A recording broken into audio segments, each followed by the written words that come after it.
paling kurang. Itu siapa? Itu sahabat Nabi yang dijamin syurga.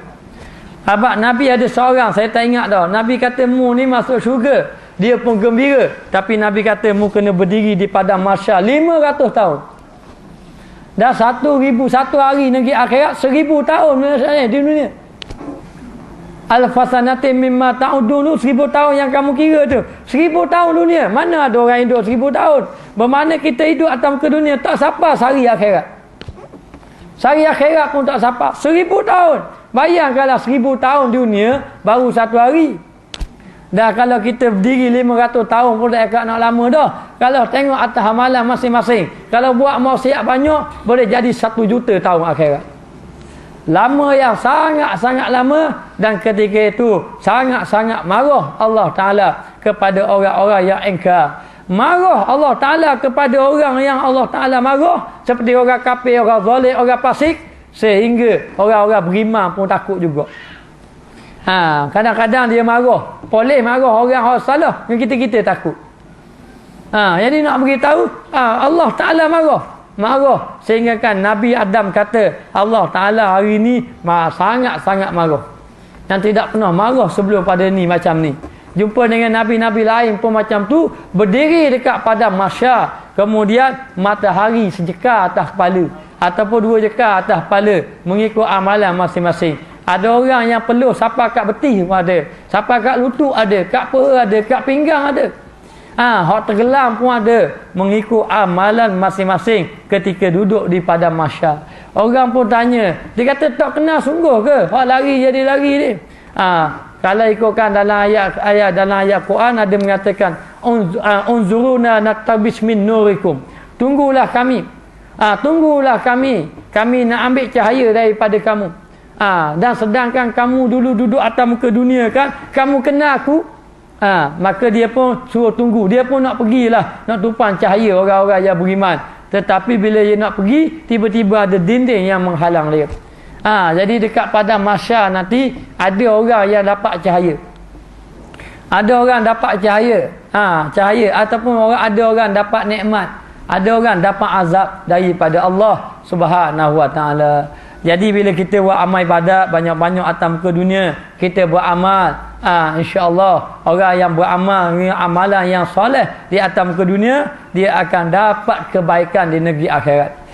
Orang yang meninggalkan amal ibadat, tambuh mari dengar, tambuh mari semayang, tambuh baca Quran, tambuh infak fi sabilillah, tambuh buat kebajikan, hati nak buat maksiat sama, maka hari ni atas muka dunia dia gembira kerana dapat mengikut hawa nafsu. Tetapi dekat negeri akhirat dia akan menangis, dia akan menjadi orang yang sangat-sangat rugi.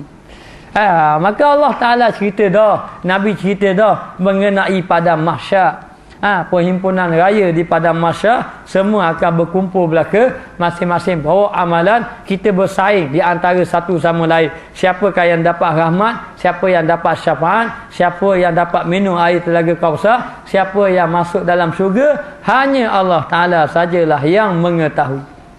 Maka oleh itu duduk atas muka dunia, marilah belajar ilmu agama, beribadatlah pada Allah. Kita sudah tidak ada masa dah, kerana kita sudah banyak dosa-dosa yang telah kita lakukan. Yang paling penting kita nak kebahagiaan akhirat.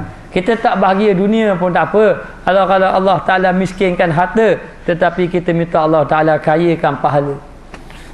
Biar kita duduk bahagia dekat negeri akhirat. Ini semuanya telah diceritakan oleh Rasulullah sallallahu alaihi wasallam mengenai adanya hasyar dan juga nasyur. Nasyur ini kebangkitan manusia daripada kubur.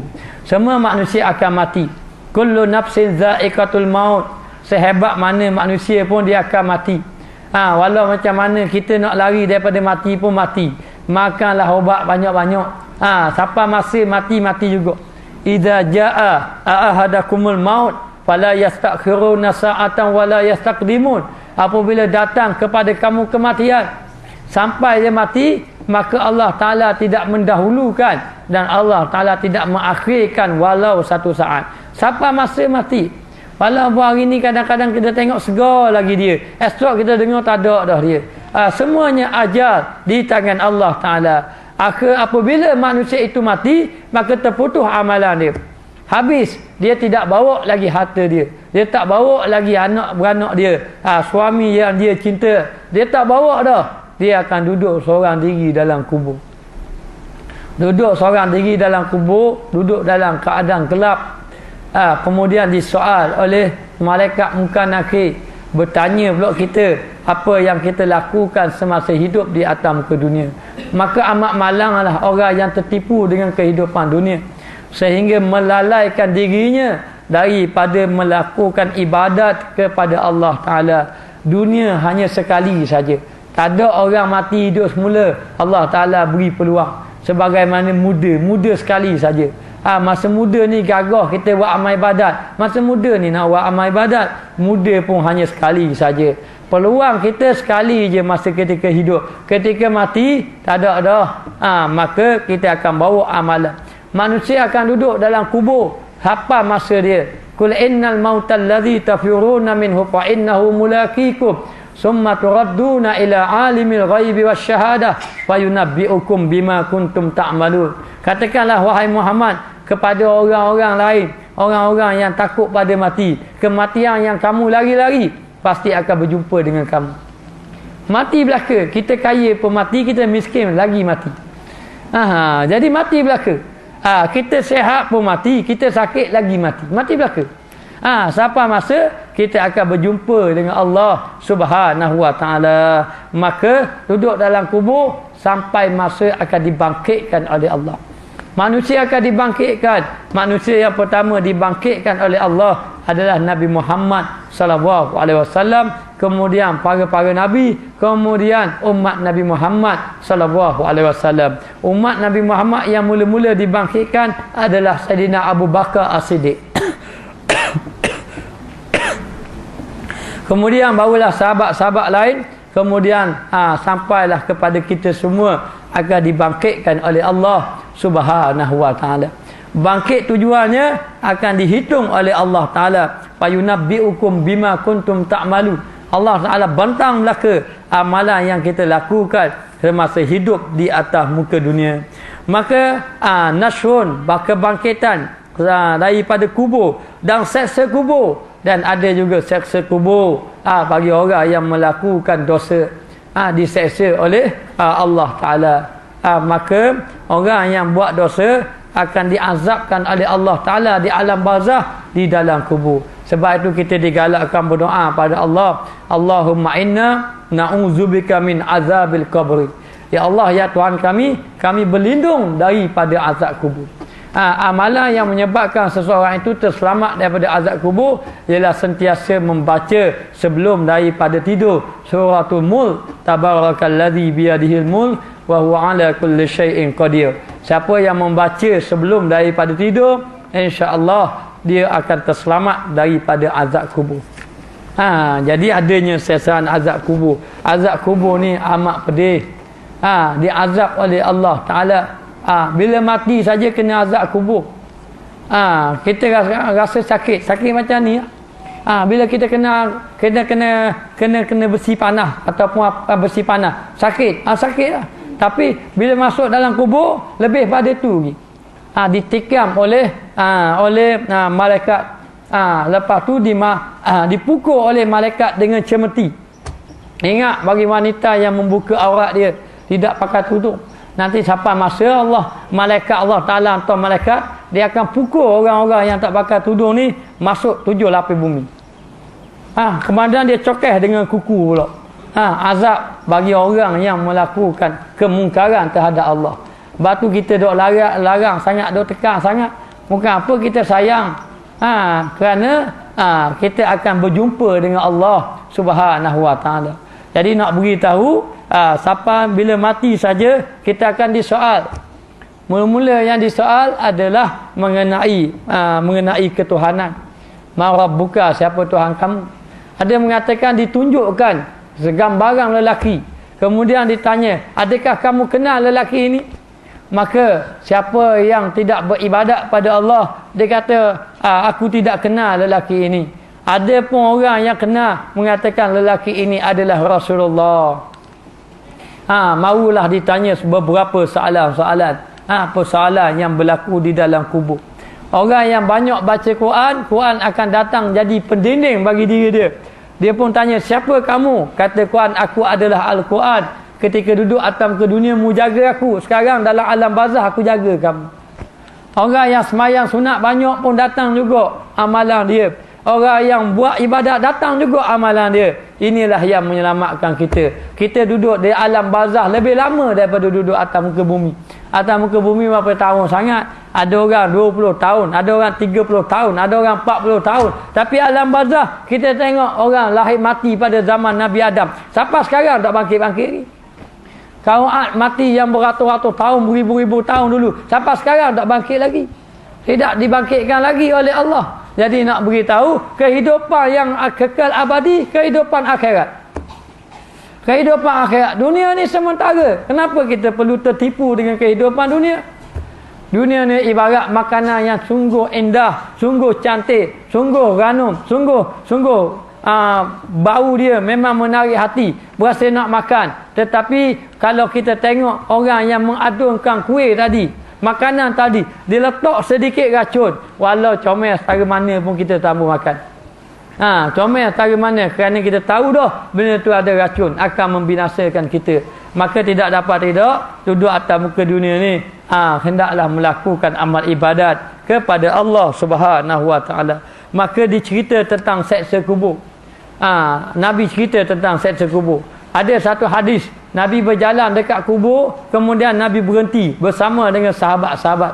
Bila bersama dengan sahabat, kemudian Nabi pun pergi dekat dua perkuburan. Nabi pergi dekat dua kubur. Kemudian Nabi mengatakan, ya yu'azzibani fi qabrihima. Dua orang kena azab dalam kubur dua-dua dia. Maknanya Nabi tahu kubur yang Nabi berhenti ni, ahli kubur tu kena azab. Ahli kubur ni kena azab. Bila ahli kubur ni kena azab, maka Nabi pun beritahu pada sahabat. Dan Nabi mendengar bahawa orang ni kena azab oleh Allah Ta'ala di dalam kubur. Maka Nabi menyuruh sahabat Nabi mengambil pelepah tamar. Sahabat Nabi pun ambil pelepah tamar, dia patahkan dia pacok dua kubur tadi. Dan Nabi mengatakan, semoga daun-daun ni, pelepah tamar yang bertasbih ni, dapat turun rahmat kepada orang yang berada di dalam kubur ni. Semoga diringankan azab kedua-duanya, selagi mana pelepah tamar ini tidak kering. Jadi akhir sekali sahabat Nabi pun tanya, ya Rasulullah, kenapa dia diazabkan? Nabi mengatakan dia diazab kerana melakukan dosa besar, tapi dia rasa kecil. Dia rasa tak kisah buat, tapi benda tu dosa besar. Di antaranya, yang pertama, dia tidak membersihkan daripada kencingnya. Dan yang kedua, dia adalah namimah. Namimah ni suka bawa cerita-cerita palsu, ataupun suka bawa fitnah di antara satu sama lain. Bawa cerita. Lepas tu bila dia bawa cerita, orang pandang serong pada orang tu, orang yang dia cerita tadi. Bawa cerita ni. Ini di antara sebab-sebab yang diazab oleh Allah Subhanahu Wa Taala. Jadi demikianlah kita jangan tinggalkan anak dalam keadaan anak buat maksiat. Sebelum kita kejar mata, kita didiklah dia supaya anak kita termasuk di kalangan orang ahli ibadat. Sebab bila kita mati, dia dapat menolong kita. Idza mata banu Adam in qata'a amaluhu illa min salasin sadaqatin jariyatin aw ilmin yuntafa'u bihi aw waladin salihin yad'u lah. Bila mati je seseorang anak Adam, terputus amalan. Tak boleh dah nak mari dengar bab duduk dalam kubur dah. Putus dah amalan. Tak boleh dah nak semayang. Kalau dia mati dia semayang, orang tembak lari habis. Jadi nak beritahu, tak boleh dah nak semayang. Tak boleh dah nak buat apa-apa. Jadi dalam keadaan macam tu, hanya 3 perkara saja yang amalan tadi berterusan. Pahala pun sampai. Yang pertama, sedekah jariah, yang demo sedekah infak fi sabilillah tu, untuk harta-harta wakaf, itu akan berterusan kalaulah harta wakaf tadi digerakkan untuk jalan kebaikan.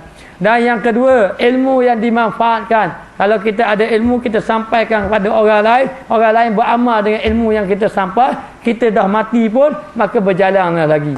Hari ni sampai sekarang Al-Imam Ghazali, walaupun dia sudah mati, sudah wafat begitu lama, tapi kita masih lagi baca buku karangan dia, kitab karangan dia. Kemudian ilmu-ilmu yang kita ambil daripada dia, maka dia pasti akan mendapat pahala. Sebagaimana janji Nabi. Ilmu yang tidak putus-putus, ilmu yang dimanfaatkan. Yang ketiga, anak yang soleh. Hari ni minta maaf, banyak anak-anak yang derhaka pada ibu bapa. Sedikit saja anak-anak yang soleh. Adalah seorang dua ibu bapa yang kita dengar, alhamdulillah ustaz, anak saya hafal Quran. Kemarin ada seorang dia kata anak saya umur dia baru 13 tahun tapi nak dekat habis dah 30 juzuk.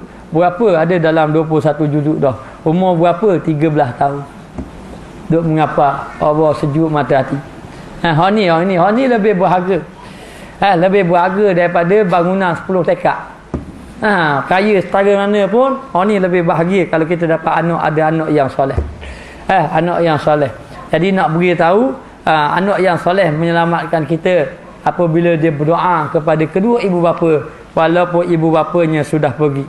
Baik, dia kata, dan soal muka nakir, dan adanya persoalan muka nakir akan bertanya kepada kita, ma rabbuka, siapa Tuhan kamu?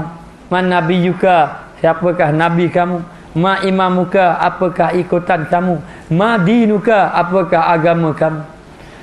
Jadi akan tanya. Tanya satu-satu. Kita tak akan boleh jawab. Kalau kita setakat ngapa saja. Malaikat tanya, ma rabbuka, Allahu rabbi. Ma nabiyuka, Muhammadin nabiyyi. Ma imamuka, Al-Quranu imami.